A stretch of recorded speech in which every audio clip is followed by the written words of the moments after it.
welcome, guys. We are really welcome to have Brandon from Theme Park Nixons and Jamie from Buckeye Coasters here today. Hey, everybody. And I'm What's going Zach. on? So first up, Lightning Rod 2 at Dollywood has been testing, and I do have a video that I found on X. Let me go ahead and get that on here.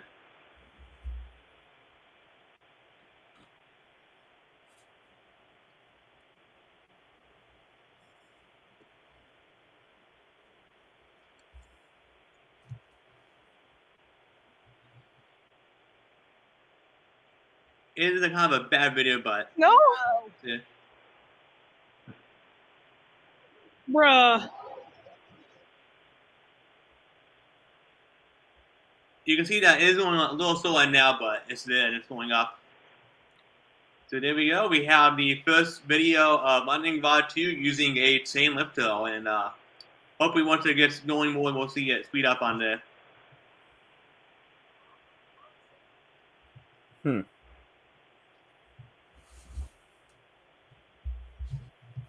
So what are you all thoughts on Lightning Rod 2? At least we get to ride it again, and they're not tearing it down. I wish the video showed what the return leg over the quad down looked like momentum-wise. Yeah. But obviously, it's testing. I was told that from a source that RMC was there, so I knew the testing was going to start like a day or two beforehand. So they just started doing it, and that tells me, to the point of that video, that they're just starting off slower. So I'm sure it's going to increase speed and look a lot more thrilling and, more like what we all envisioned. So I'm intrigued by it. It'll be cool. I'm excited to ride it again and it'd be more reliable for the park. Mm-hmm. Yeah, that's my biggest deal with Lightning Rod is just reliability. I absolutely love the ride. Yeah. My kids love the ride. My now 9-year-old took him on it last year for the first time. He loved it. Brandon knows how much of an enthusiast my son is, and there's a lot of stuff that he's ridden, and for him to get off of it with a "oh my gosh, Dad" type of reaction to it. Mm-hmm. So when the news was that they were going to shut it down and who knew what was going to happen, I was really worried that it was going to go away. But I'm excited about it being testing, and I'm going to be there in 2 weeks for the season pass preview day. So I'm excited about hoping that it's either up and running or close to it. Now, I never got to ride the OG Lightning Rod when it had the fast launch on it. It was great. I didn't experience a full launch, and I never had an issue with it for downtime too much, but I don't think that a 20 miles per hour chain lift will feel too much difference overall. It was like 14 miles per hour. 14, 20, you never know. Yeah, I think you're right, Zach, with the gold shirt. About 14 miles an hour. The Dollywood stated it's going to have the same speed as it did as it went over the top of the hill with the launch. Back to what you're saying, Zach, with the red shirt, the lift hill, Lightning Rod before it got neutered, top 5 coaster. That thing was just it was absolutely phenomenal. It was hardly ever open. Like I would leave here from Charlotte, drive 3.5 hours to go, and it's closed, and we drive right back. After a couple hours in the park, it was huge disappointment. But when it was open, man, that was just. Jeremy, did you ever ride it when it was pre-neutered? Yeah, I did. I absolutely loved it. It was on a whole different level. It's still a great ride. Though? RMC, and Brandon knows this from our times with RMC over the last 2 years or so, they're becoming a legit manufacturer, and if somebody's going to fix it, I know RMC is going to fix it the right way. So, yeah, they are very they're very much like technicians, where that's their background is that construction and getting their hands dirty, all that kind of thing. But their director of engineering and everything else is going definitely in the right direction with the company in how they service and create these new rides and taking these legacy items and making coasters and making them at least keeping life in them like lightning rod. I'm glad to see it still alive. To be honest with you. Yeah, and I don't really blame RMC too much for lightning rod because I think it's like the launch system. And launching isn't really their thing. Yeah. No, it's not. This is the first time for them, so will we see it again? Who knows? I'm sure we will. Yeah, I mean, it's RMC. Every coaster manufacturer launches like the hottest thing right now. Exactly. Well, look at B&M is now Pipeline, the surf coaster. Launch coasters. It's crazy how fast B&M's expanded their launch portfolio. Yeah. Since Thunderbird, 2015, whatever it was. Yes. Like, it's crazy. So I don't know. I mean, I'm sure RMC will circle back to doing the launch, but I don't know when and what type or whatever else. But maybe they'll need to. Maybe they never will. I don't know. But yeah, well, personally, I think that RMC's niche is more like thrill-seeking amusement parks where you need where mid capacity is okay, but you don't need extreme capacity. Yeah. And like launches help you a lot with extreme throughput. Like if you have like Universal pretty much needs like multi-launch now because you need to be cranking out 2,000 guests an hour or something like that, and you can't really do that typically with chain lifts. Yeah. Like in reality. But like the launches, you just launch it out, and that's a natural block section, and you keep the trains going. And you now have RMC with pretty much double the size of an engineering group as well with the acquisition that they had. So that's exciting as well. So I see a launch coming back sooner or later. Yeah, I mean, the future is bright for the company for sure. Absolutely. Now, if we can just get them to RMC Beast, we'll be good. I'm just joking. I'm joking. You're going to get a lot of hate there. I think that would be kind of interesting to see that. It would be interesting, but I just like to do that just to piss people off. I mean, that would just be such an interesting track design. Like, you could put, like, zero-G rolls in there and, like, outer bank turns and different imagine doing a zero-G roll into the tunnel? Yeah, something like that. Yes. Yeah. How is that ride Beast Riders? RMC it. Yeah, and you could do weird twisty, turny outer banks and stuff, and inner banks, and like on the Mega Helix, like just doing weird stuff all the way. Look what you started, Brandon. No, sorry. No, I mean I love the Beast, but I just always thought that RMC, grandson of Beast would be cooler than regular Beast. The Beast is great. It's a fun ride, but it's a very boring ride to a point. Parts of the layout are just dull, I should say. Oh, I mean, I find it pretty exciting. Yeah, most of it's great, but some of it's like, all right, there needs to be a couple bunny hills here, or like a cool wave turn, something else. Yeah. But yeah, my thought was, my thought was to replace that little mid-course swim set with bunny hills. Oh yeah, that makes sense. Like you said, that break block does nothing. Like that's just dumb to have that there. Horribly. Exactly. Get rid of it. Do something else with it. Yeah. Supposedly it used to be a block section back in the day, but they just were like, this isn't really working. Yeah. Mm-hmm. So moving on here, so we do have a new type of coaster cutout. It is called a 3D coaster cutout. And Cedar Point that's kind of quietly released it this weekend. And they have one for Maverick and for Top Thrill 2. So it is basically a full train cutout, but they're only doing the lead color on a piece of track and a port. And it is in color. That's cool. It is. So I got the Maverick one. Huh. How much was it? I want to know how much it was with the color. $44.99, but if you have your Prestige Pass, you do get 15% off with bringing down like $40. Wow, with color, I'm shocked that it was that much. I know. I thought it would be more. Only the one that came with color out of the box was the Racer one. Yep, I have it. I want that one. That's cool.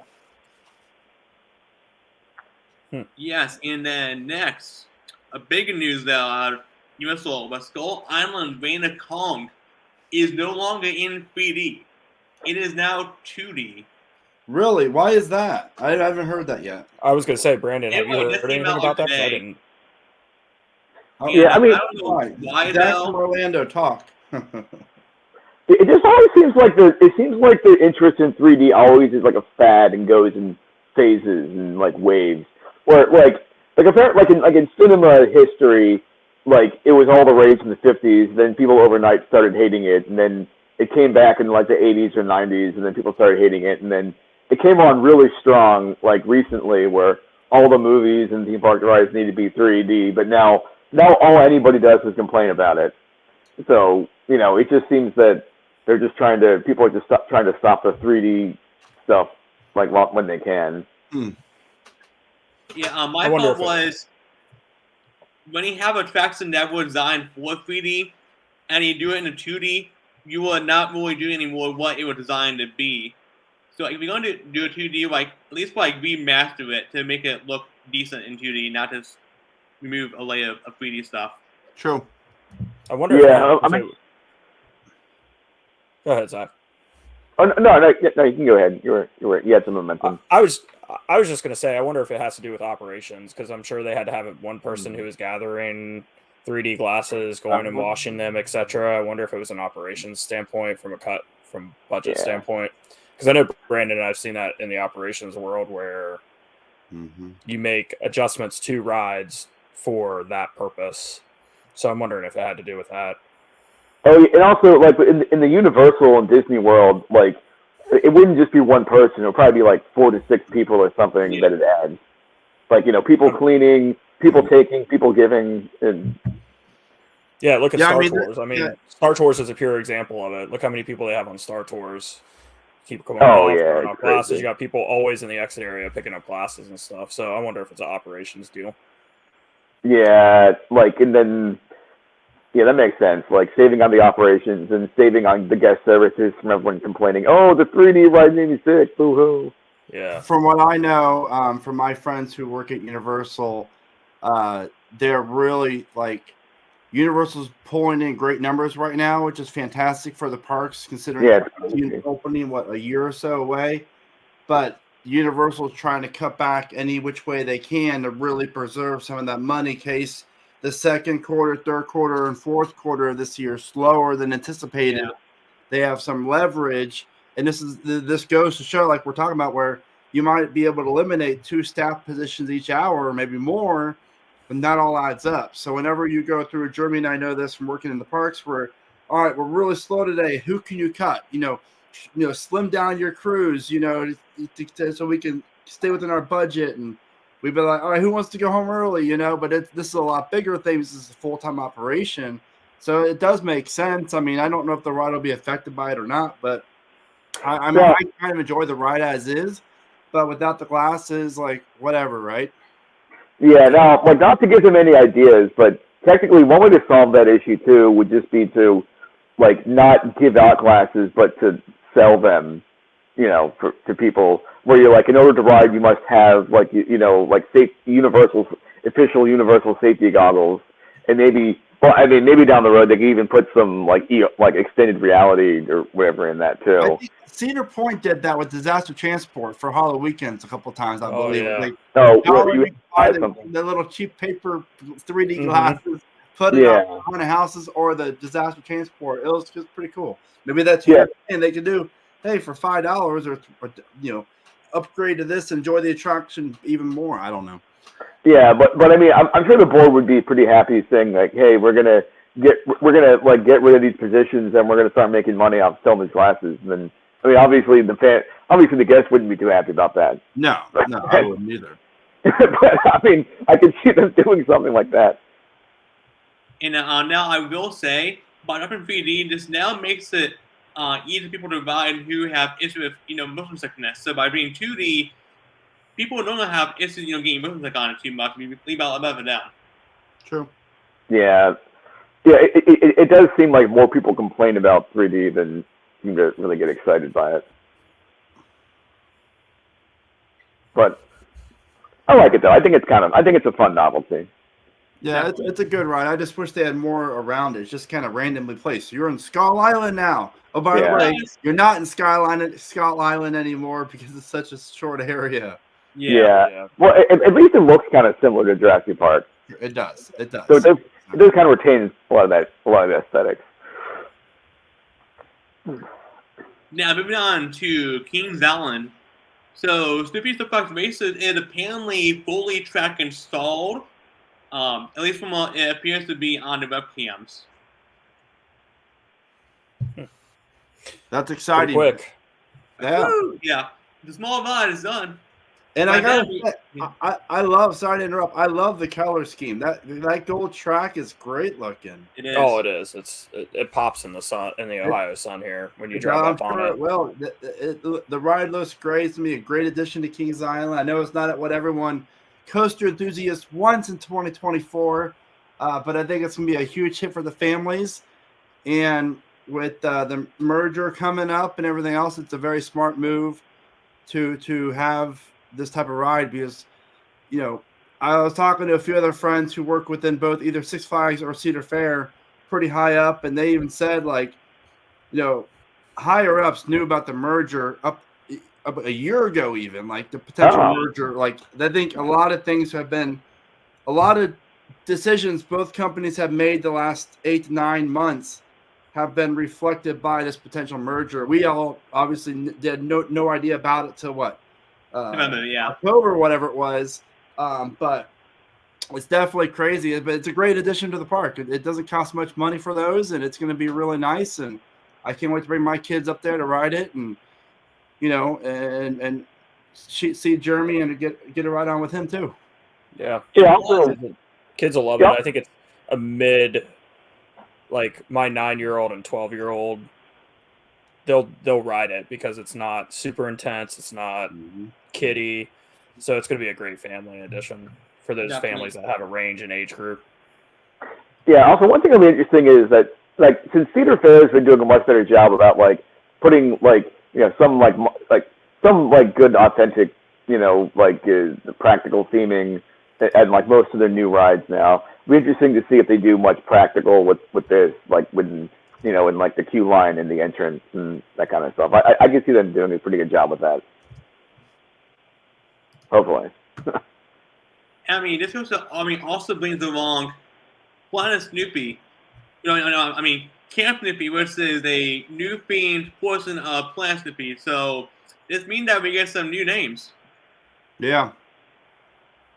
Yeah, and I think the log flume is going to benefit from it tremendously because of the fact that it looks like the lift hill goes up over top of the log flume or right near it, so that'll be really nice. Because that log flume seems to be lost back there. We rode that together. Remember that, Zach? What did he say? Yeah, I think we rode that flume together. We might have, yeah. It's been a bit. Yeah.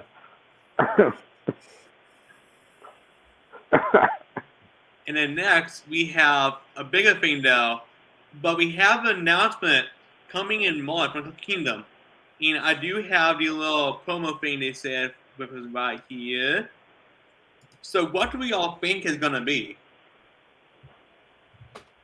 Maybe like a bar or something? I mean, I know it has some bars. Yeah. Okay. Brendan, do you have any thoughts on this? I mean, big is the biggest text font on the screen. So whatever it is, they think it could be big. Yes. My only thing is announcing this in March is a little off because the season opens up in late April, I think it is. So whatever it is, if it's for 2024, it's probably something like a carnival ride style of ride or some cheap ride that they bought that they can assemble pretty quickly. They already have a drop tower. So I don't know exactly what. It's not a coaster, obviously. There doesn't make any sense as far as timetable. But they could be announcing, you know, maybe like a multi-phase announcement of, hey, 2024, we have this coming, and then 2025, we're going to be getting something really big, and we're going to start hyping it up type of thing. I don't know. But the girl's on a ride. It's a throw ride. You see the word big. She's up high. So it's definitely intriguing. And I really like how Hersian is handling the park right now. I feel like it's a really good improvement. And whatever it is, you know, are they going to be ride related and potentially a new ride of some kind? And that might open up midsummer. You know, but it'll be good. I'm excited. And I mean, I was expecting too, but it could be a Christmas event because if you look closely, if it was big, that looks to be almost like Christmas lights, like lighting it up. That's a valid point. Yeah, you're right. And March would make a great time to announce that to get season pass sales increasing. Yes. Because now you come to the park for 8 months out of the year instead of 7 or 6. That's good. Plus, there's like white, yellow lights in the graphic itself below the is coming. Obviously, those are not Christmas lights, but it does fit what you're trying to say too. That's interesting. And then I'm not them, but I'm thinking that it could also be a thing for 2025 for a new themed area, because back in January they sent out this survey asking about guest spots on a new themed area with a new family coaster. So that could be part of this too for 2025. Oh yeah. Well, when I was thinking about, we're talking about like the Christmas festival, that it might make sense if it was just like like some kind of festival or like concert series or something like that. Like that might be why it's so last minute, is that it's not something as extravagant as something as permanent as a ride, but something that they could just put together, like that. Michael says that he thinks Michael thinks that it'll be the other film they're gonna use in the 5D theater. I mean, that could be part of it, but they would not say something big is coming. I agree with you, Zach. Yeah, that's something that you just announce in an email blast or social media post. To me, this seems a little bit more intriguing. So I'm definitely more excited for it. I know you guys are all closer to that park, well, besides Zach and Orlando, but Jeremy and the other Zach, that's practically a second home park for you guys. I mean, I'm under the impression this is a multi-year thing. I think it's 2024, 2025, and 26 maybe. And I think it's Herschend saying, okay, we're going to reborn Kentucky Kingdom. I really, with the survey that certain individuals received and the amount of detail and everything, I would not be shocked if it's a multi-year situation where they're finally making the park their own. I know they did slightly last year, but I really see them starting to make it their own, and possibly taking those dead space areas like when you're walking back to Storm Run or back into that where their log flume area is, where their graveyard is for their coasters and stuff like that, like transforming that area. And I think T3 is the beginning of that. T3, Deluge. Not to mention, we do have that plot of land back between Ida Storm and Storm Chaser where the Raptor was going to go before 2020 hits. Now, question, Zach, is T3 or T2 or how it's called now, is it still up or is they tore down yet? I think it's still SB&O. Oh, but it's gone though, because like they already like gave it its last rights and everything. Yeah. And they're like this is our last ride. Yeah, I think at this point it's just a money thing. Why spend the money on tearing it down if we have no plan for that area yet? I think it could be addressing that because clearly this was kind of we want to get rid of it soon, but something came up, so we'll make it immediate because they didn't know last thing it was, oh hey, T3 done now. So my thought was, they're gonna run it for one more year, but then a thing came up and like, well, why fix it for one more year? It goes now for good. Yeah, I wonder if its state inspection had a little bit to do with that. To be honest with you, sometimes these rides these rides get to the point where the state will say, "Hey, you're not going to get the operating rights for this next year. Yep. We're going to tell you that right now," and parks have to make the tough decision to go ahead and not bring them back because the maintenance the cost to weld on it would be more than the cost to keep it going. So I think that has a lot to do with it, with the time that they announced it. Mm-hmm. That does happen, that they'll come at the end of the year to do their end of the year inspection on it before the next year, and they'll say, hey, it's not going to pass next year. So is that because of like roughness or something, or just it's like not safe? Yeah, so when they go in and do their inspections and stuff, depending on how many like potholes. it could be anything from it could be that, it could be welds, it could be cracks, it could be. I mean, you would not believe the amount. Brandon knows this from his days in the operations. You would not believe how much these guys weld on these steel coasters and stuff on a daily basis. Let's just put it this way: Fury's crack was pretty big, obviously, but the real only reason why that got them as much attention as it did because the severity of it and the location of it. But every B&M has cracks in it. That's just every steel coaster has cracks. I mean, I've seen them weld on Vortex. I've seen them weld on Top Gun before. The Bat now. So I mean, it comes down to that in the end. It's the nature of the rides, and the weather and everything else. And to Jeremy's point, as well as he made a great point.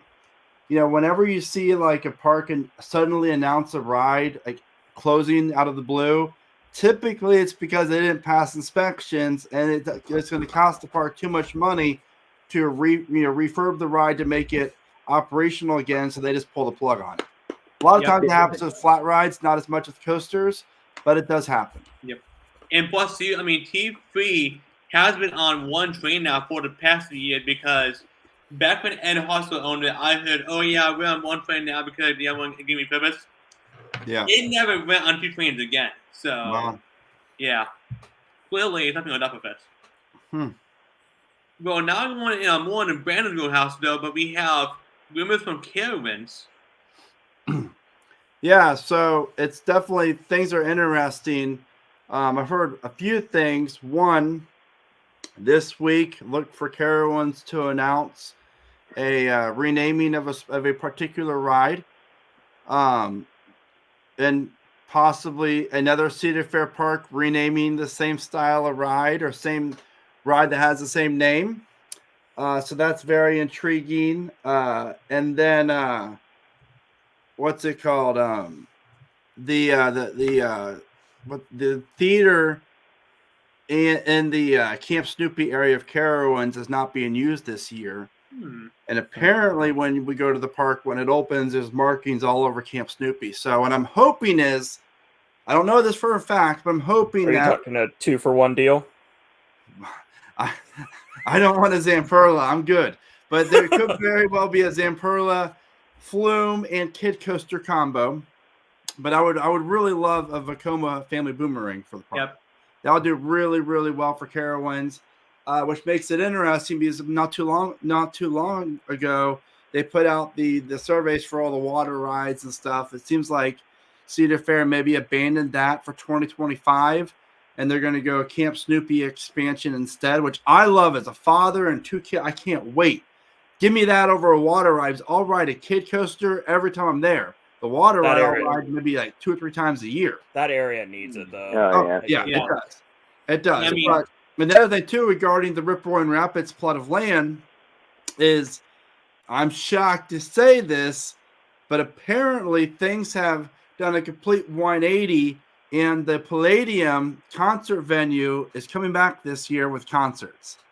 I can't believe it. I about crapped my pants when I was told that, but it makes sense because Carowinds just posted on their Facebook page last week about like a throwback Thursday to all these great concerts we had at our Palladium event or the venue, and now apparently they're going to be bringing back some pretty large scale concerts from what I'm hearing. So it'll be interesting, and the whole RMC hurler thing is not.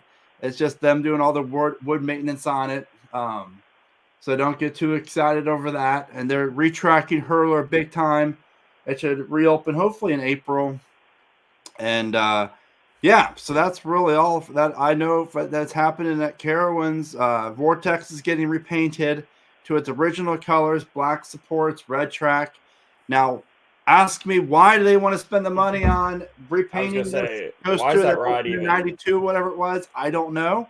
But Cedar Fair has done some stupid things in the past, and it's going to be a stupid thing in the future, I believe. But in the end of the day, Carowinds is it's a pretty good park overall. They just make some weird decisions, I think, business-wise, as far as Like why keep Nighthawk and Vortex when you can remove both? Save on staffing and build one really good ride, plus open up the middle of the park for other things. I don't know. I mean, it's just Jeremy and I've talked so many times about like what's Carowinds actually does. Who knows? Why aren't we in charge? Type of thing. But overall, I'm hoping 2024 will be a better year than it was last year.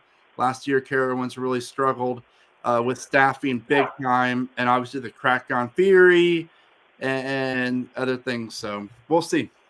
But the Vekoma Boomerang makes sense because these parks don't buy. They don't just go and buy, okay, I'm going to buy one family Boomerang and be done. Especially with that. There's usually a package deal that happens in that instance, so it wouldn't be a shock for that to happen. And it would be great for the park in that area. It would. I mean, Aeronautical Landing helped tremendously that area of the park. And that's what Cedar Fair, I think, needs to start doing, is looking at these areas of these parks and investing in them instead of major rides. I know I'm going to get a lot of hate for that. But in order to keep these businesses going, especially in the economy that we have right now, people don't want to just come for one ride and be done. They want to come for an experience, not. And unfortunately, I know coaster enthusiasts are going to hate hearing that, but in order to keep these parks alive, because there's a reason why this merger is happening. It's not happening just because we just want to buy Six Flags. There's a reason why. So people need to remember that. If you look sorry, go ahead, Zach. No, I was going to say, I mean, obviously coaster enthusiasts are not a demographic. We don't really matter. We're like an atomic speck in the whole universe of everything. But enthusiasts tend to sometimes forget that, like, GPs love coasters and they love extreme stuff. It's I mean, some families go obviously, but they kind of coexist because the kids get older, and once they get to a certain age, all they want is extreme stuff. So the extreme stuff isn't going anywhere. I think that maybe the parks just oversaturated themselves on extreme stuff, and they need to fill out the family stuff. But I don't think that the parks intend on getting rid of the extreme stuff anytime soon. But the definition of extreme has changed though too. The definition of extreme completely.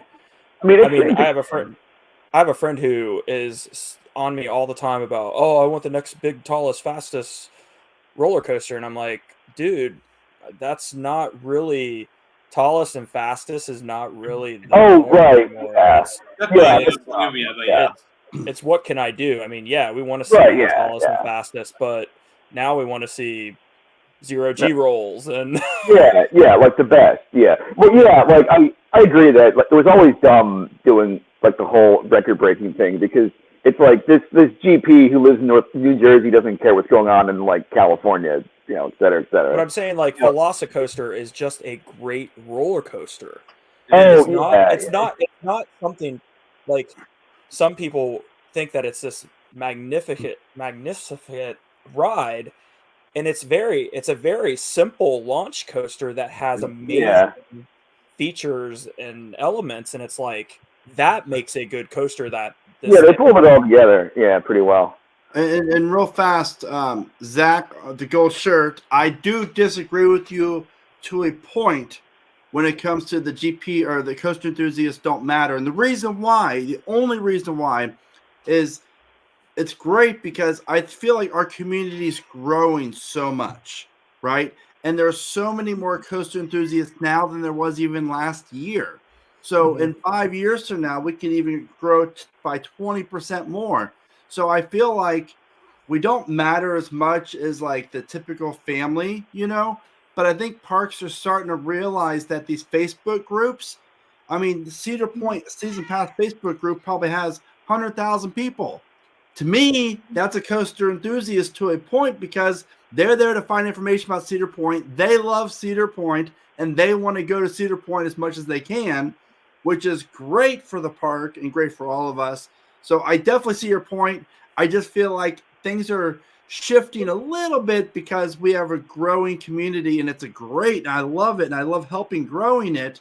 I'm very excited because, like Jeremy, I don't know about you guys, but Jeremy has kids. I have kids, so I could pass my passion down to Mason, and then he could pass it down to his sister, and then we can expand it to other friends. And Jeremy, the same thing with his kids. Like that for me, that's the biggest joy out of all this, is to be able to share my passion for the parks with my kids and my friends and my family, and promote it in a positive way, so we can help get more people to the parks and everything else. But yes, I definitely agree with you. I just feel like things are shifting a little bit more. So parks are a little differently now.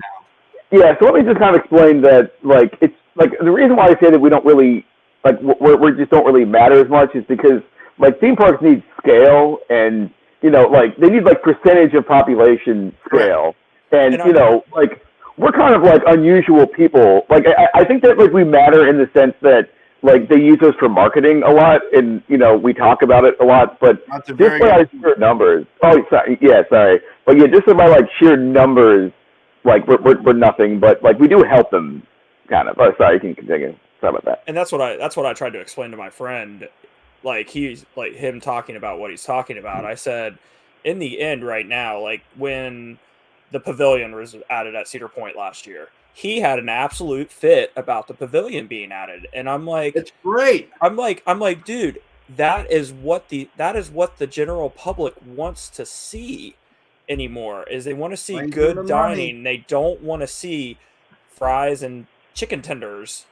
Or they want to see a upscaled. They want to see an upscaled version of that. Yeah. Or I mean, somebody like myself who 5 years ago, I wouldn't have bought a meal plan at any park if I was in the healthy lifestyle that I'm trying to live now, because there was nothing in the parks for me to eat.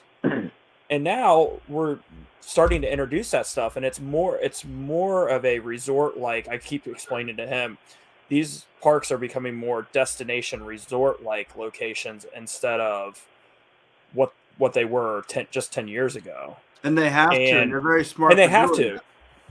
I mean, look. Good. I was going to say, I don't know if you guys. I know Brandon saw it. I don't know if you guys both saw the announcement video from Universal when they announced Epic a few weeks ago. That guy, the creation VP, said, we want to make it now so that people come to Universal Studios Orlando for a week. He flat out mentioned that in the video. He's like, now Universal Studios Orlando Resort is a week-long destination with the opening of Epic. And that's what parks are doing. I mean, I feel like it's funny that people do that. People go to Universal for a week or two, and I'm like, how? Like, how do you, like, I mean, like how do you contain yourself that small little resort for, like, a week or more? But look at it. Once Epic opens, you have Islands of Adventure, you have Universal Studios, you have Volcano Bay, which is absolutely bananas. Yeah. Which they're still talking phase 2 of that coming up here soon. Wow. In the background. And then you have Epic, which is I'm following the progress of Epic. Has just been lights out. It's amazing. Yeah. I said in past videos, if my personal opinion, but I think Disney's crapping their pants, especially I think when that video came out a few weeks ago. Universal is still nowhere close to Disney. See, it's funny. People keep saying that, but like in reality, I can tell you that Disney is crap to people, and like Universal is very, very popular, but it's still not anywhere close to Disney. Like I don't think Disney's correct. People are pissed off at Disney, but it's not going anywhere. It's closer right now than it was 10 years ago. Oh right? Yeah. The goal is they're never going to technically beat Disney, but they're slowly pulling people away more and more and more, and they're staying that week at Universal or 4 days, whatever it is, and they're not staying as long at Disney because of what Universal offers. Velocicoaster and Hagrid's, my opinion, were the two best coaster ride packages ever. I mean, you have I put Vengeance and Epic, but I mean, it's phenomenal. But I mean, you really feel like you're part of the ride, and I think that's the future. But like the How to Train a Dragon area that's coming to Epic. My son has watched the movie numerous times, and I feel like I'm going to be in that movie when I walk in that area. I mean, the experiences are going to be phenomenal, and I think that if Disney, I think Disney is being knocked down notch by notch right now because what do they have? What do they have to offer next year? Unless they have some secret master plan going on in the background that nobody can even get any insights. And we know how Disney insiders are. I mean, they're scaling that property like no other. Yeah. What are they going to put up against it? I mean, I don't think they need to. I mean, like, Disney just kind of sells itself. Like, it just has such a head start and such a brand name that they don't have to do anything, and they just sell themselves. Exactly. Yeah, but I could tell you that my 12 and 9-year-old now are starting to get away from that. The only they rode Tron, they rode Tron for the first time, and they absolutely love Tron, and they can't wait for me to go back and ride Tron. And my son loves Epcot now versus any other park because of Guardians and everything else. But like beyond that, like Brandon was saying, I would only stay a day or two at Disney now where I used to stay a week. I mean, I just love, I mean, there's a couple of attractions that are stinkers that I get angry about, but like I just love almost everything at Disney. Like almost every attraction at Disney. It's just, it doesn't matter if it's like, you know, like it doesn't matter if it's a coaster, like a water ride, a dark ride. Even the 4D movies are just exceptional. I mean, I don't know. It's amazing to me just how good Disney really is and everything. But I mean, like I don't know. Like I know I'm a little bit of a Disney fanboy, but I mean, I don't know. Like in fairness, I mean, I put Islands of Adventure as my #1 theme park overall. Volcano is my favorite water park, and HHN is my favorite haunt. So Universal gets the sweep on that, but like beyond that, just like I think almost every attraction Disney does is just phenomenal. I mean, they have a couple stinkers, but you know, for the most part, they're pretty consistent. But getting back to the topic of like where parks are and stuff, I mean, SeaWorld is showing that coasters need to be built. Yes. In addition to coasters appealing to everyone as well. Pipeline Surf Coaster is definitely for your enthusiasts, but this new Penguin Trek, I think, is going to be lights out, phenomenal for kids. Oh yeah, I mean, I can't wait for Hayden to ride it. I think that he will, hands down. I'm sure Mason will absolutely enjoy it too. But so I mean, look at what RMC is doing with their new family coaster as well. I can't wait to see one of those be built. I think one of those is going to be built, and I think they're going to start coming off the shelves. To be honest with you. I think. Go ahead, Zach. Sorry. Yeah, I'll say like I think that SeaWorld needs to maybe take a couple of years off from coasters and put that money in the trust fund and allocate that towards paying their employees a livable wage, because that's the #1 thing that's holding back these parks. It's just that they're underpaying their employees, and it kind of shows. And you know, like as somebody who's very local to SeaWorld and BGP, I'm kind of wired into this, and I can just say it's like, yeah, why are they going to hustle and try to hustle like Universal and Disney when they're not getting paid, you know, fair wages and all that kind of stuff? And you know, just adding that hustle and that efficiency would help. But I think SeaWorld, that was a reaction to, like Brandon said earlier about crapping their pants, other parks crapping their pants. I think SeaWorld was like on the verge, and they're like, we need to do something now to make sure we stay relevant. And I think that's what they did. Well, and two, Zach, real fast, back to your point, I worked at SeaWorld in 2008 and 2009, 2010 in operations. And back then, you got paid around the same as you did at Universal. And I have always been a firm believer that the pay is one thing, but the employees, they weren't very good back then. They didn't hustle hardly. I mean, I've been visiting SeaWorld Orlando since 2006. And I'm sorry, 2008. And it's been the same thing, a cracking crew. Like, come on, guys, let's go. If this was at me, if I was in charge of this ride, you guys would be hustling your butt off. And that's I agree. how the operations is pretty bad. I started making it. Yeah. I think when I first went to SeaWorld, I made $9.28 an hour as a supervisor of the Sky Tower area. And that was in 2008, right?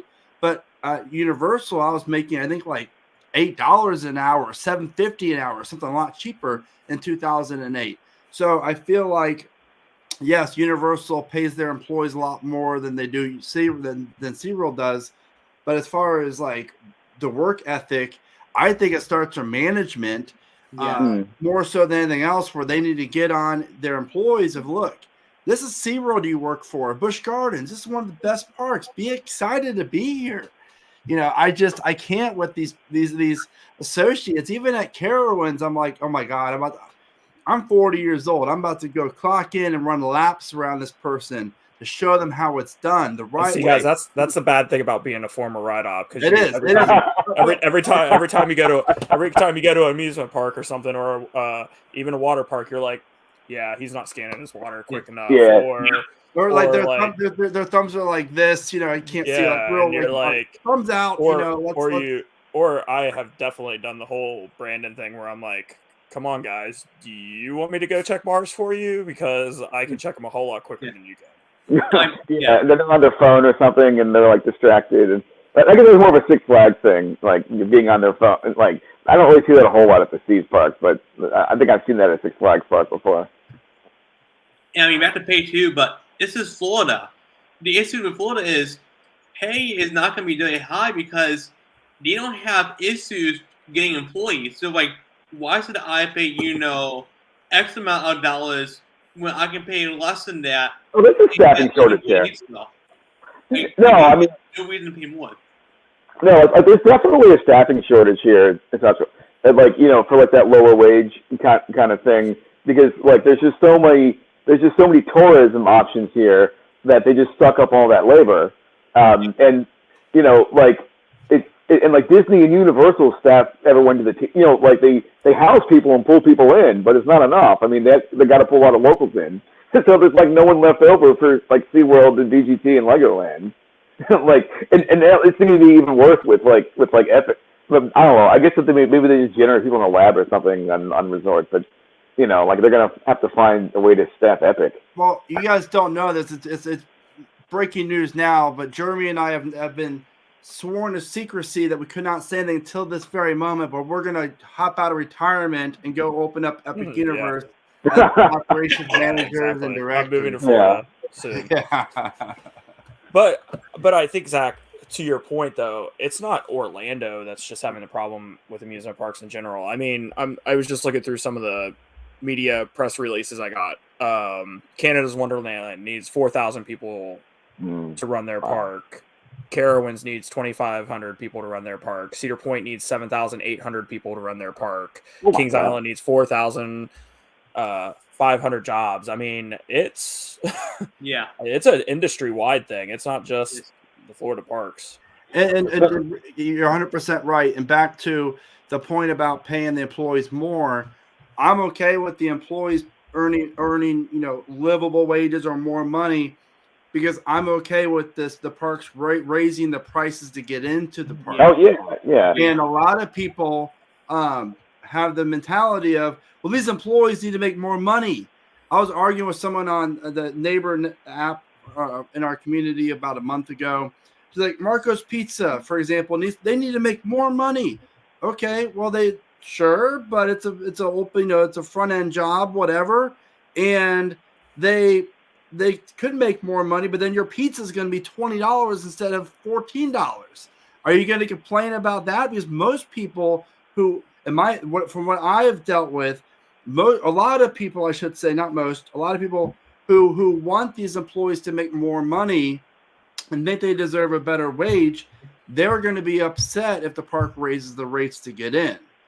And in my opinion, that's not necessarily right, because they should definitely make sure the park, has enough money coming in from the ticket admission and everything else to cover the employees to make more money. Yeah, I mean, I say just bite the bullet and just raise the cost, pay the employees a livable wage, and I think you'll make up for it by just a much better park experience. Like, one thing I was trying to get at before is that, you can talk about adding great coasters, you can talk about great shows, but in a lot of ways, like the customer service and the efficiency, the park experience that comes from the employees really does a lot. And it's kind of like, maybe give up a little bit of marketing to when the people are there, they have a great time and they spread the word of mouth by an organic experience. Yeah. And all these parks have a great product, because even Kings Island, Carowinds, these smaller parks, for the cost to get in the park for $50, $60, $70, whatever it is, or even a season pass, Look what you get in return. It's insane. And you get so many different $90. Yeah, I mean you get different special events, you get Winterfest included, Halloween stuff and all the rides and the water park. You can't beat that. Exactly.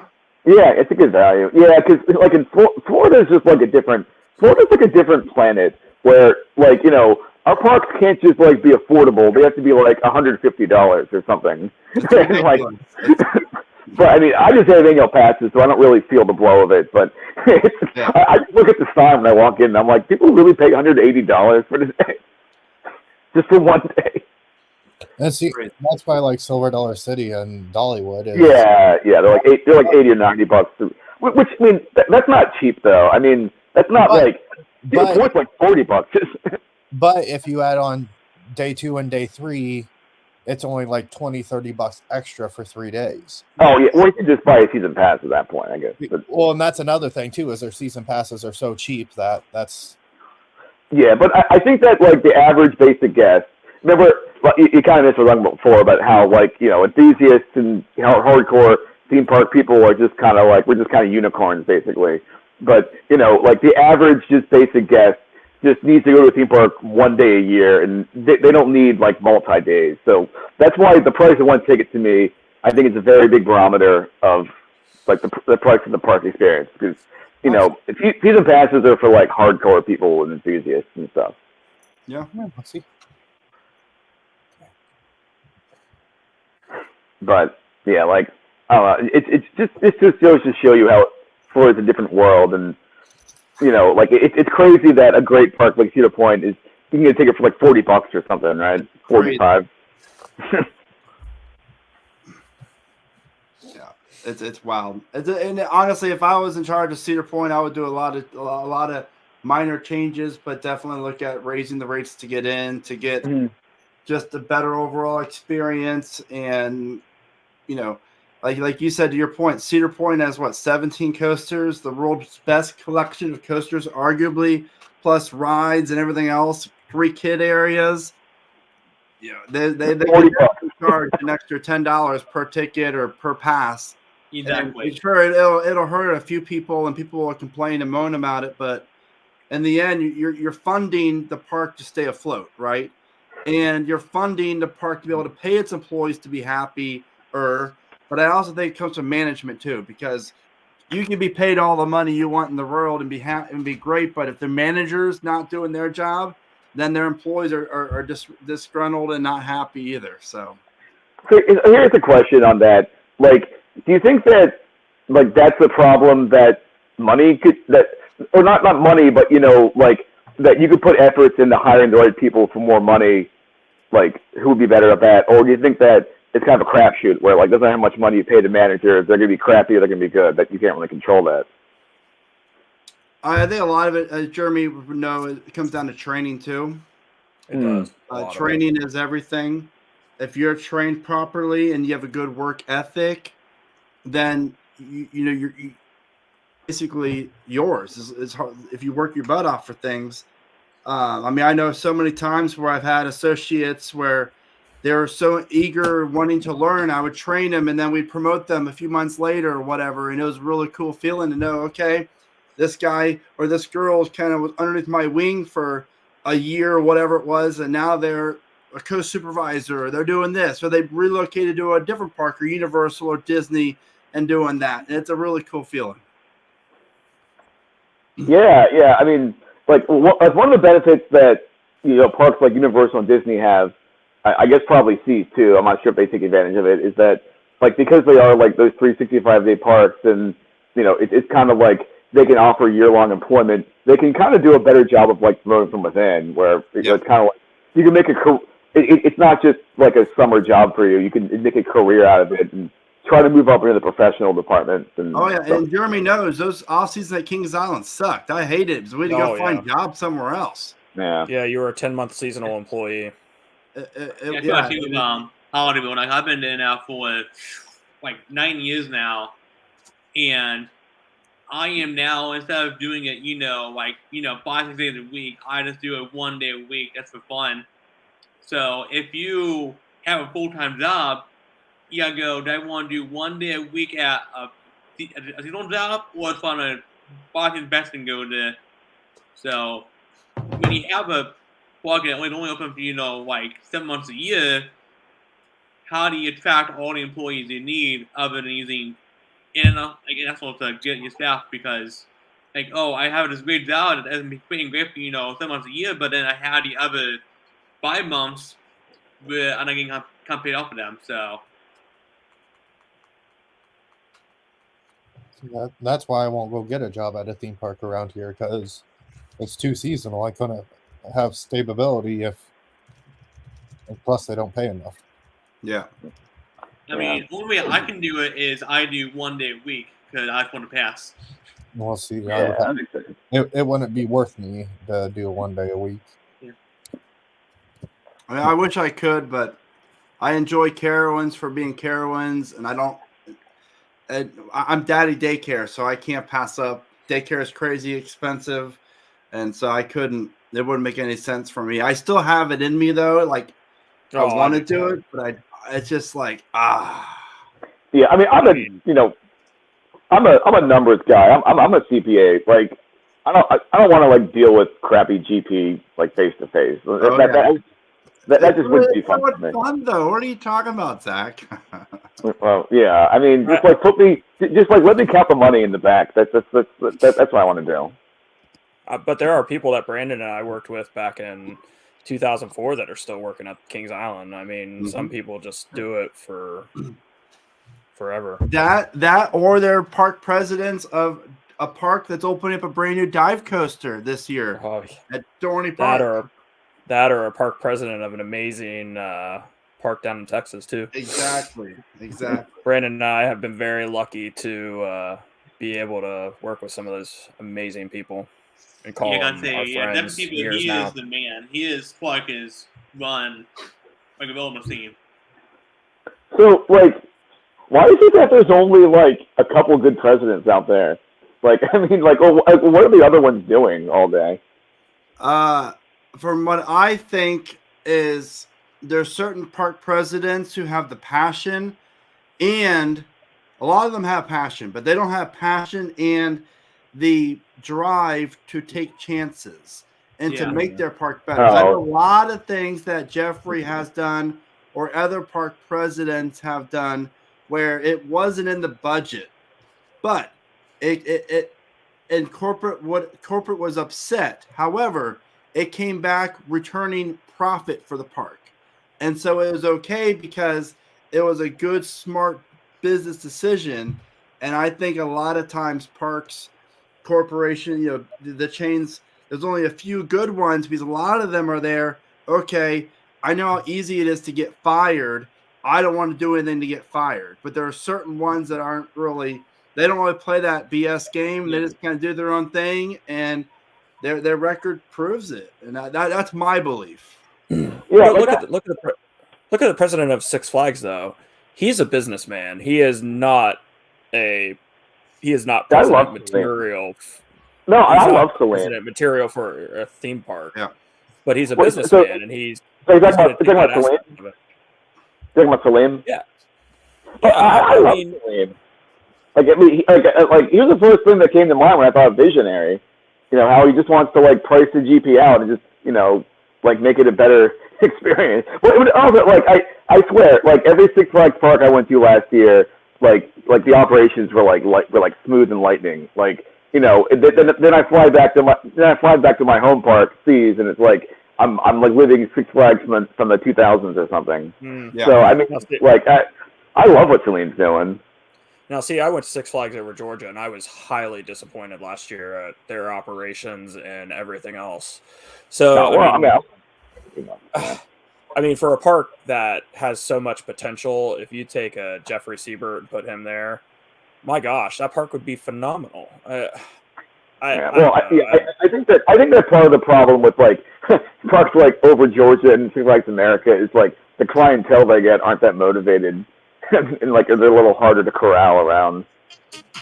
So I think that affects it. Yeah. Georgia just has a slower way of life. But Brandon and I have a different aspect of it too, from being in the operations and seeing it too. That it's good to have your guys' point of views as well, because I mean, we look at it from. I mean, I was there during the acquisition of Paramount and everything, and seeing all that go through. And that was a different experience to walk to walk in one day in the middle of the season and be told, "Hey, you guys are now part of the Cedar Fair family," and you had no clue it was coming, and seeing the changes. So, yeah, I was working at Six Flags at the time. I'm like, oh my gosh, this really happened. And the year I left Kings Island, this happens. I want to go back. I mean, I was literally sitting down on Coney, the Skyline patio, waiting for Coney Mall area soups to get down there, and was greeted by a manager, and they pretty much told us, "You guys need to sign this document. You guys are now Cedar Fair employees." So, yeah. Wow. I feel like it was probably more of like a culture shock, like way before that, when the non-chain affiliate, well, like when like the Taft people were like bought by Paramount, because I don't know, people probably didn't know what Taft was. I mean, I don't know, like Taft wasn't like a major fun that everybody knew, but like, yeah. but yeah, like the minute they were like, okay, this movie studio is buying your park, you're like, oh god, we've gone like corporate now or something. But like when you're already owned by Paramount, it's like, is Cedar Fair going to be that much different? And it was dramatically different. Or like, was it like worse? No, I mean, it went to a point where there was more structure than anything else. Oh, it's better. Oh, okay. Yeah, okay. There was changes. There was things that we did that they didn't do and stuff like that. And I was part of the transition time. My whole thing is that like you're being bought by like a legitimate theme park company and not just like some movie studio who doesn't know anything about theme parks. Yeah, it's like welcome to the big leagues. You've made it now. It's time to really play the part. Yeah. Oh yeah. I mean, corporate America is just another series of people being in control who shouldn't be in control. So like that would just be like another day in the park, pretty much. Yeah, you're right. You're like, oh, let's have a movie studio run a theme park. What could go wrong? Yep. So guys, do we have any questions for Jimmy or Ben before we sign off here?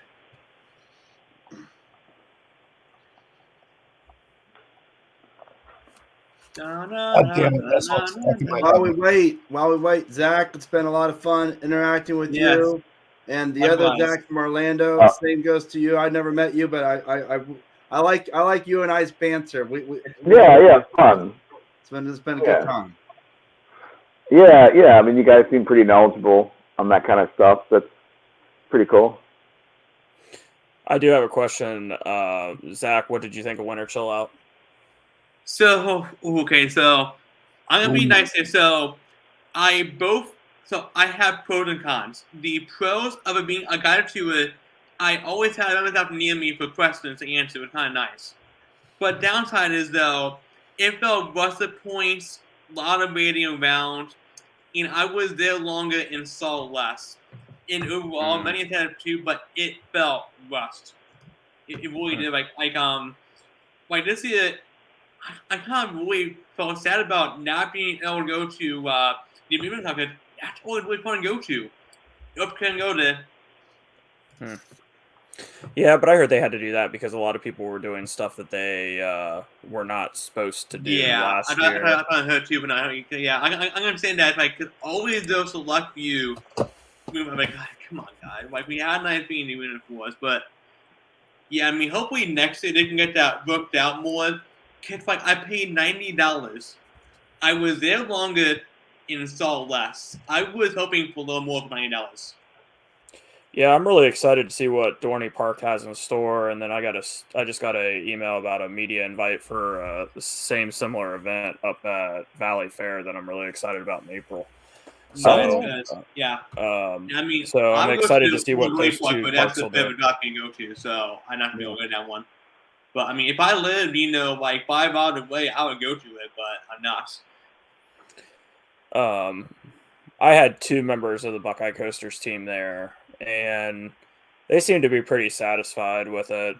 They said there was some people who were videoing stuff when they weren't supposed to be and things like that made it rough because they said that the people who were doing the guided tours were put those guys in bad mood when people weren't listening. So that really sucked to hear that. Yeah. So I mean, I saw only place where we could not film or take photos of was the costume shop. Everywhere else was fair game. This thing, the costume shop.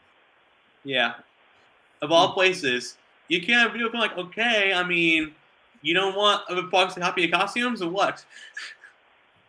So what'd you think of the Top Thrill 2 construction? That was really cool, and I gotta say, those trains are comfy. I would have died in longer, but I'm ready for it.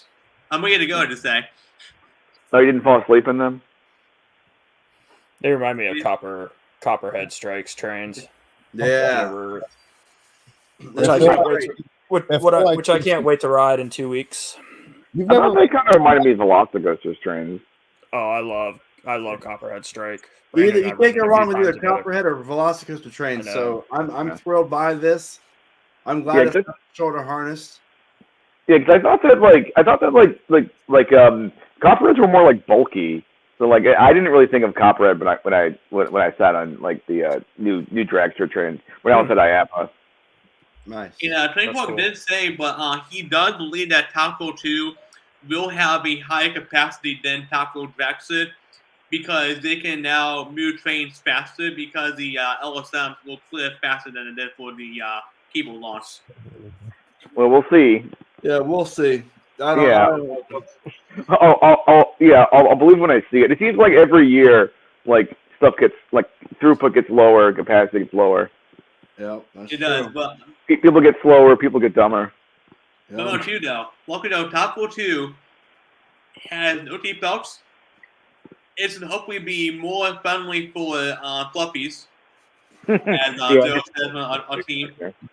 And then also, too, like, if it's any more reliable than Top Fuel Dragster, it will automatically have a higher throughput.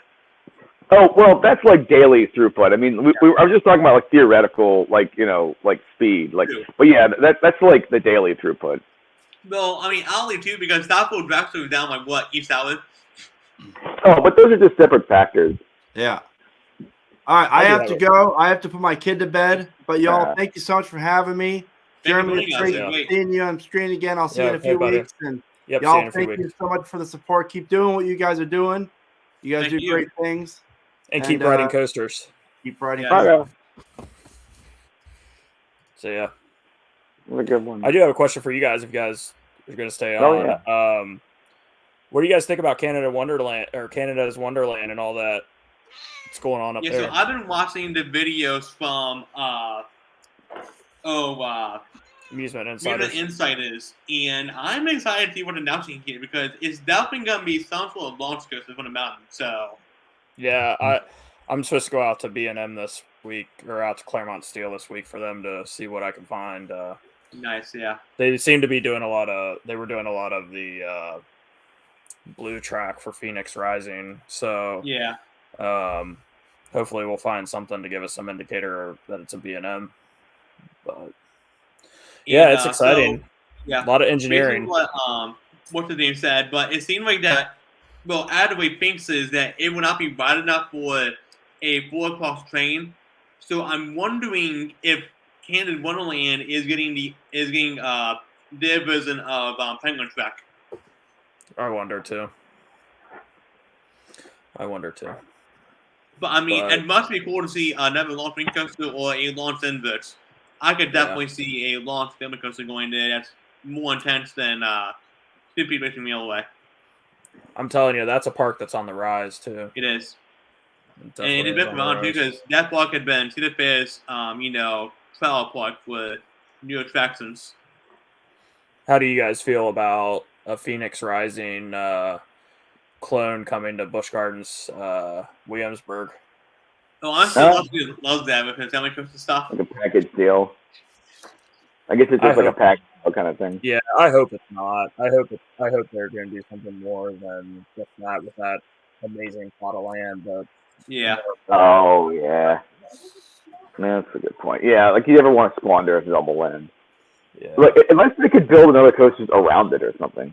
yeah. But that whole area needs to be reborn. I mean, you walk back to that Oktoberfest area, and it just like stops. Yeah. Yeah, and I mean, well now people were saying, "Oh, I'll get this," like code name Dragon Spider.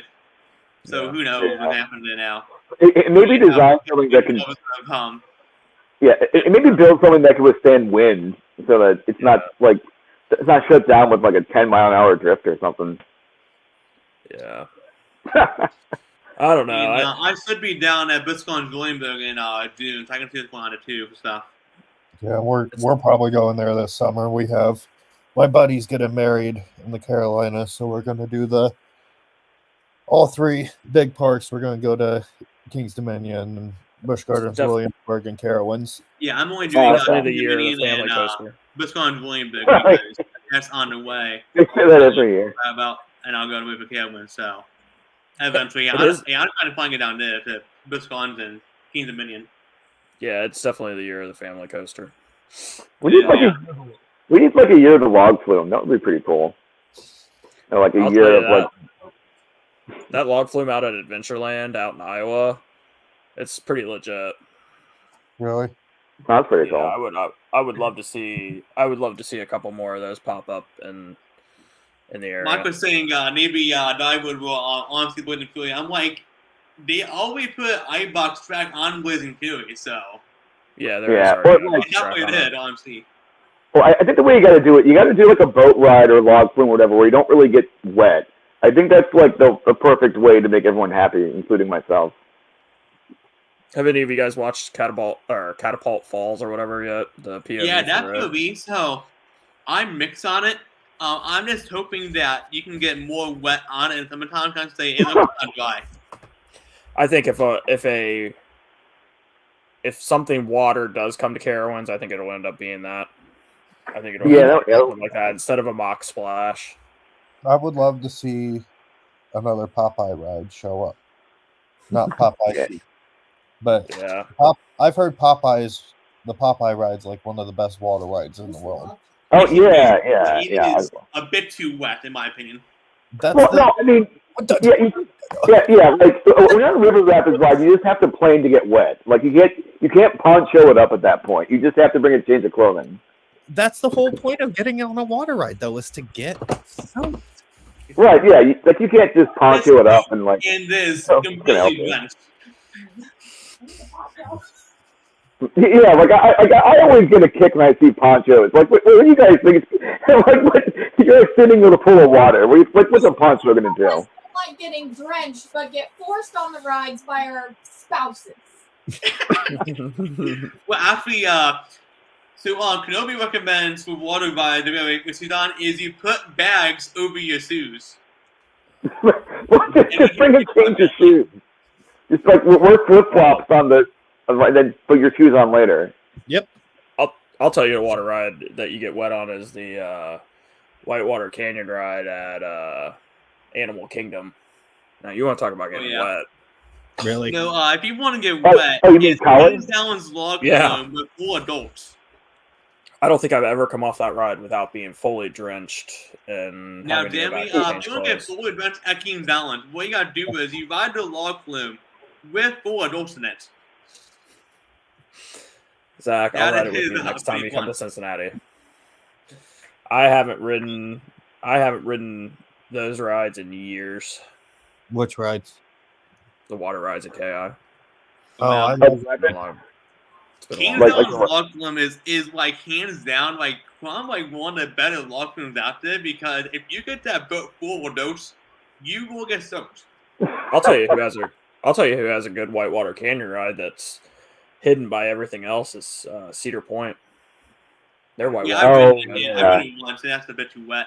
Yeah, I've always wanted to ride that, but I need to change of clothing, and it's not that practical. I don't want to get a locker at Cedar Point, and I don't want to walk all the way back to the car and get it so far away. So, like, I kind of get in a purgatory where it's hard to really plan for like a backpack in that situation. Yeah, but it's a hidden gem though. I like water rides that will get me nice and wet, but not make me need to bring a chain of shoes. Oh yeah, like I don't want wrinkly toes, so I don't play around with that at all. Like I don't want my shoes wet at all. That just leads to like wet socks and wrinkly toes and all that. Yeah, I'm not a fan of that. That's why I don't ride them. Yeah, you just have to bring like a change of shoes, like you can. Yeah, Yeah, I tell the kids if we go to Kings Island, I'm like, you need to tell me ahead of time if you want to ride the water rides, and I will pack handles with me. Yeah, like at the last minute thing. The thing though is your shoes will stay dry on the log flume though. Yeah, like there's this one guy that we would go to with Parker who would show up where he would always wear like jeans to parks, and then and then he would get on like the river rapids ride and he'd be like, oh, I didn't know we're supposed to get wet on this. like jeans and regular shoes. Well, I mean, let's see here. I was studying opening meeting on this past year, and I rode the log flume in blue jeans and a jacket. Yeah, I mean that log flume will get you pretty soaked. Yeah, it's a lot easier in shorts and a t-shirt where like not that much has to dry. I mean, here's proof right here of me riding it in jeans and a jacket. You know, another way you can pull it off too is if I just plan on knocking out all the water rides in sequence, then leaving directly after. I do that some too. But yeah, like Universal Orlando is just ideal for blending all the water rides with the dry rides because like you get free lockers and everything. So you just have that all your clothing in the spare backpack. Like, you know, you have your refillable bottle for the day too. And, you know, you just like, you know, toggle back and forth when you need to. You know, like dry clothing, wet clothing, For me, last time I at Universal, the lockers for water rides were not free. No. But you can carry your bag on though. It's like it's Disney rules for the water rides. Yeah. You just carry your bag right on, so you don't need to worry about that. Yeah.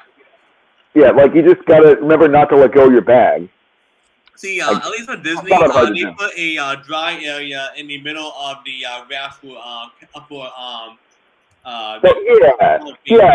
You do that, yeah. So like for the Popeyes, you do that. But for like Jurassic Park and like the Dudley, you just carry your bag right on. Yeah. So I guess that's where I can put your feet. But yeah, like for Dudley, you just kind of clutch it and I don't know, you just don't drop it. Well, that way what you do is you buy a waterproof bag and it just solves. Oh well, yeah. I mean, I don't know. Like, yeah, I feel like it's probably a pretty good idea. Like, well, I mean, I usually put my stuff within. If I'm planning on going on Dudley. Like, I'll put myself within, like, plastic bags or something and then put it in the bag for, like, just for that redundancy, just to kind of make sure nothing gets wet.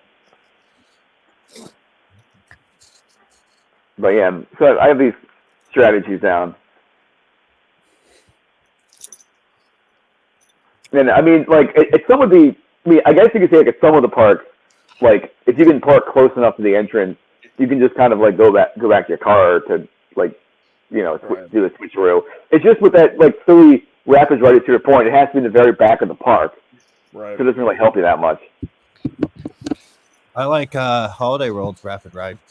Yeah, Boo. I'm like, wait a minute. I ride a lot. Like, it didn't have the best rapids though, but it had good effects though.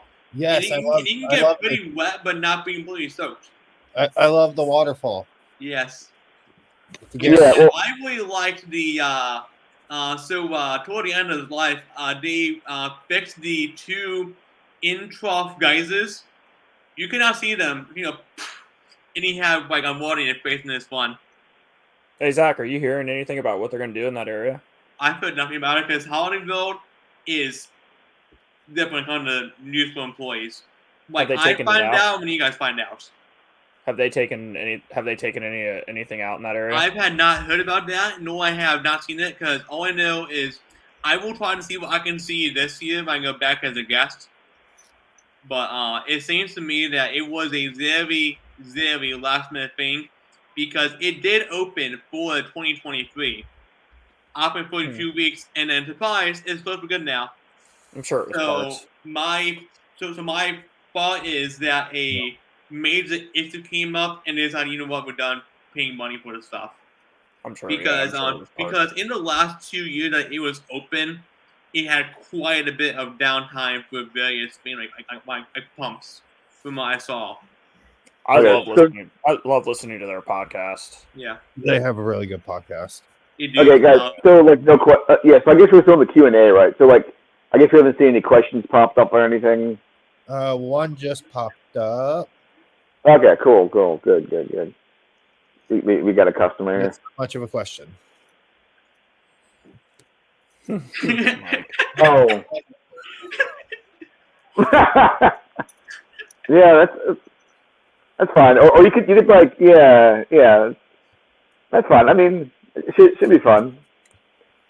Like, if you can do Bible Arcana, then you might as well go right across the pathway and ride Tickler Falls and get you air credit on.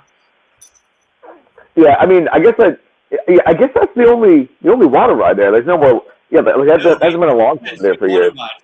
They have the Rapids ride, then they have Tickler Falls, which is the arrow. Oh, that. Yeah. The shoot, yeah. Okay, yeah. So I guess I could pair it with. Yeah, I can pair it with that. Yeah, I guess okay. That's a good call. Just pay the $2 and call it a day. Well, the issue is. Once.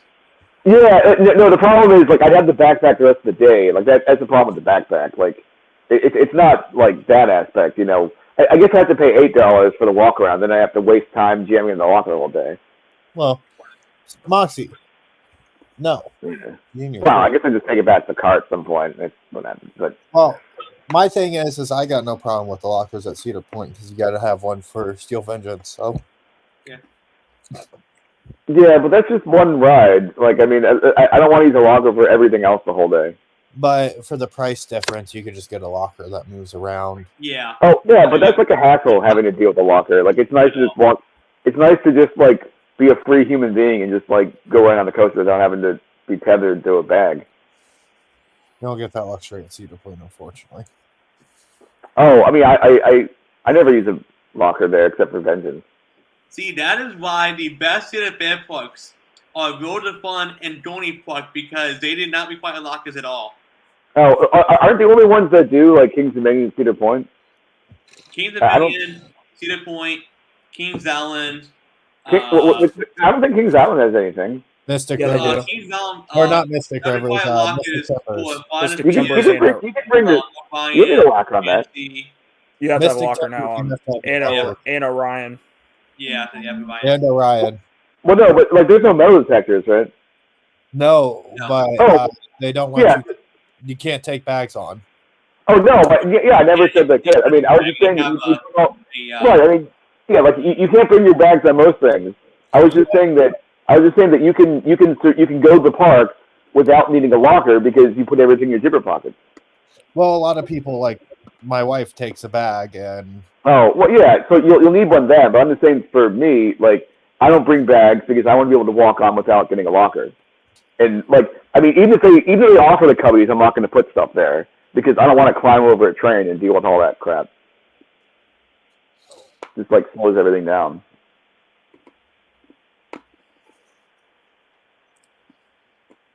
Oh yeah, I mean, that would be. I mean, I'd imagine that they're going to have to do that because that lady like almost got decapitated or something.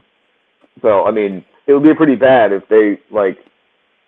It would be pretty bad if they were like, oh yeah, we put all this money into adding another spike, but I mean, like, good luck with all the flying phones from up top now. You know, we're not I'm sure they're gonna have the same procedures as Steel Vengeance. Yeah, I mean, they got to give the insurance company something. Yeah.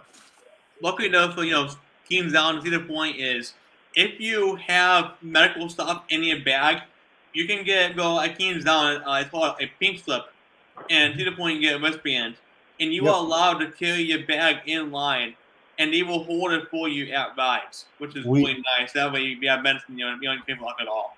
We have to do it for this. We have to do it for this specific reason. Yeah. Because she carries medicine and an inhaler and all that wonderful stuff. Yeah, but I'm saying though, next to it, that those pockets, if your bag has medicine in it, you can get it out of the medical bag and lock it thing in the past for you.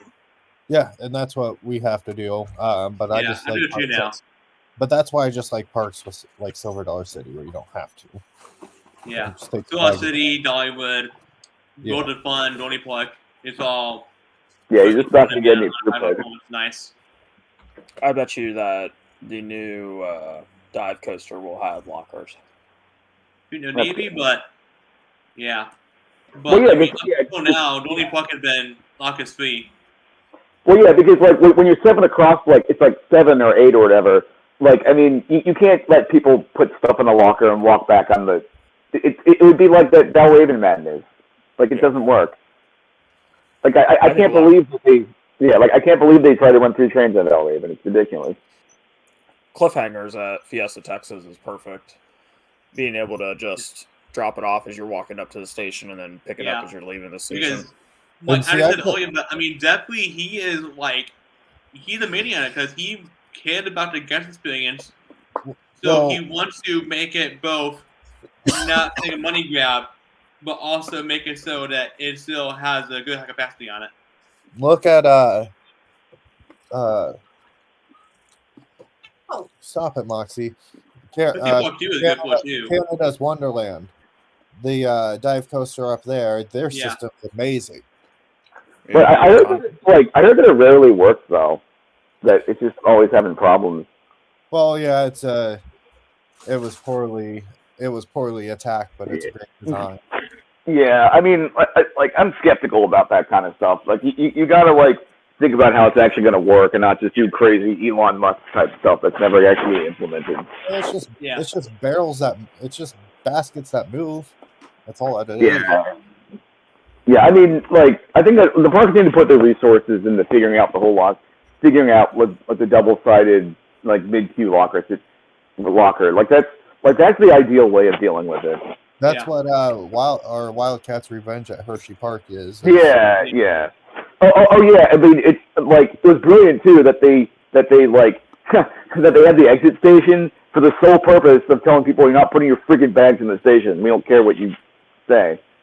Because I mean, that's why Candy can never get a dispatch off, because people bring their like 10-foot tall stuffed bears and stuff in the station, and yeah, it's like it's forever. If you can't bring a bag with you can't bring your stuffed bear. Yeah. Oh yeah. Actually, the funniest thing was somebody actually tried to ride with that 10-foot tall stuff there, and they got into like an argument with like the restraint checker over it. They're like, "Well, I'll just hold on to it really tight." Like, no, we have a been over here. That was pretty funny. But I mean, I do want to talk about though is every coaster requires a locker, but they are all free while you buy it, which is nice. Right. Yeah. I mean, it's kind of douchey when they just, like, most of them you gotta walk and put your bag in there and get in line then, but you can have your phone with you in this queue line still. Like that's make sure that you have a nice, secured pocket that buttons up with the stuff. Yeah, or just put them in your zipper. Yeah, I mean, people need to stop freaking going to parks without zipper pockets. Sorry, I'm not sure if I'm allowed to say it in this podcast. But yeah, like, I mean, people need to, like, stop I mean, I don't know. Like, I don't care if you're GP or not GP. Like, wouldn't a rational human being want to have a secured zipper pocket when they're riding, like, a 60-mile I'm going to hold my phone. No, please don't. There's a slight chance that you let go of it or it flies out. Actually, no, you have a nice phone flying in the air, going through the way. Yeah, I mean, if you're lucky, it hits somebody. If you're unlucky, it like shuts the ride down. Yeah.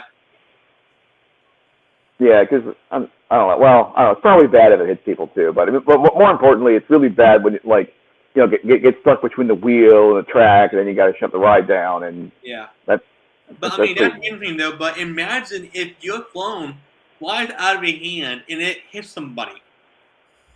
Yeah, like what if the that way there is a lawsuit gonna happen? Oh yeah, yeah.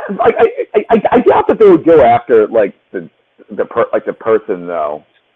I mean, but it would be nice though if people started getting sued for like their loose articles doing stupid stuff to people's faces. So like, there should be a kind of law to have your phone on the ride. Please wear cargo shorts, cargo pants, and put your phone in a pocket that will secure, like zipper or buttons. So are cargo? I don't really like wear like cargo shorts usually. Like, are those usually secure with like a zipper or something? Yeah. Yeah, Yeah. I mean, I've never had an issue with my phone coming out of the pocket that zipped up or buttoned up. Oh yeah, yeah. Like I mean, I wear like athletic shorts with zippers, so I don't really do like cargo shorts. But yeah, Well, like I wear kind of like hybrid cargo shorts that are thin, but they also have a nice thick pocket that had a button or zip on it. yeah, as long as there's some kind of like security or something. Yeah. After Like, I wear the if bugs not- that have that you probably have I can probably bag it out if I wear one of those. Now Hollywood, I don't want to wear on it. I wear my phone, my bag, and put on the stuff and be fine. But Keen's Allen though, if I you don't. need to Yeah, have, yeah. you know, I don't want to leave any valuables out in the open. So, I mean, yeah, I'm not going to leave like yeah. I'm not going to leave like a phone or a wallet or keys like to the. Well, I don't like, leave it to out in the open. I put it in my bag, and if you put it in a dog-themed bag, it is less like people don't want to put because if you're a thief, you're not going for the dog-themed bag. You are going for the purse. I don't know. I mean, I just don't want somebody taking it by accident or something. Yeah. Like I mean, I don't know. I just want it on me or. If my phone on there by itself in the bin, I always put it in a bag. Yeah, I mean, honestly, like I prefer having my stuff on me versus a locker. So like, I only do the locker for my valuables if they put me to the metal detector. Because like, I don't fully trust lockers either. Yeah, because I mean, all it takes is one nosy person looking over your shoulder and finding out your password. Yep. Oh yeah, well, at least with like Universal, like you just scan your ticket. You don't like have to go password any crap like that. But yeah. All right, guys. I have to head out. Okay, yeah. I guess guys. I'm probably gonna hit the dusty trail soon too. Yeah.